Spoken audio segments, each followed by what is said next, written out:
Learn to move on.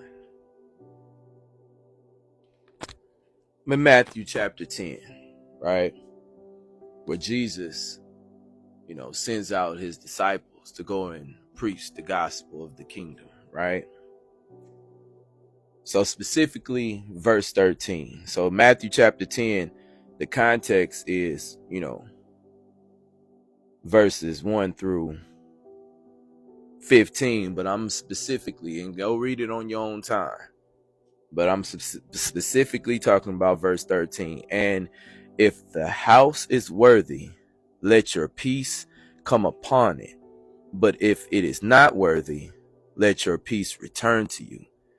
Verse 14. And if anyone will not receive you or listen to your words, shake off the dust from your feet when you leave that house or town. Truly, truly, I say to you, it will be more bearable on the day of judgment for the land of Sodom and Gomorrah than for that town. Now, contextually speaking, of course, Christ is speaking about those that reject the gospel, speaking specifically about that. But let's look at the principle here. Christ don't call us to argue and to try to force people to listen to us.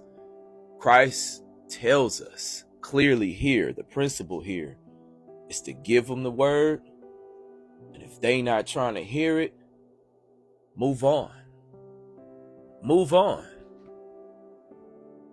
Sometimes people have already made up their mind not to listen to you.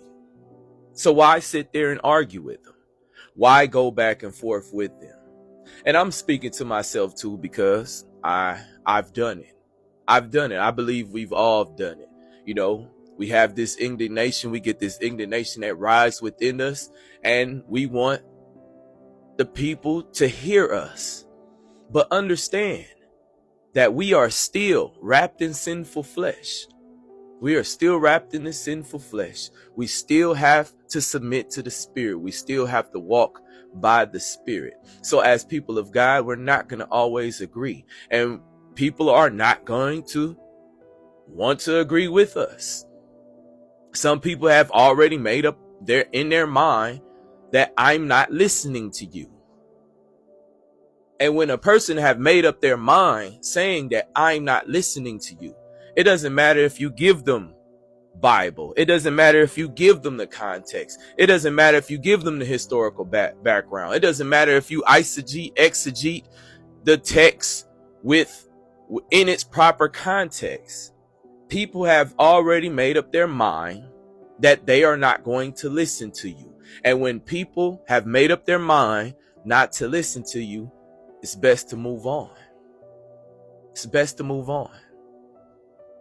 No need to sit there and argue with them. No need to just make 1,100 different videos responding back and forth.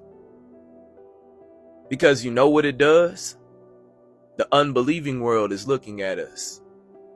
The unbelieving world is looking at like, why would I want to be a part of them? They just as messy as the people at my job. They're just as messy as the people, that I deal with on a regular basis. What do I need their Jesus for? Now, there are times where we should go back and forth.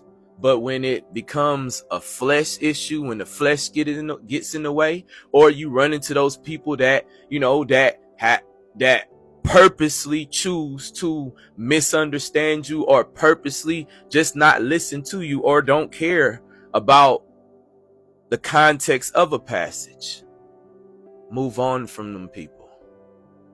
Move on from them. Don't waste your time. And like I said, I'm speaking to myself also. These people have made up their mind to misunderstand you. They have made up their mind to ignore you. They have made up in their mind that you are wrong and that they are right.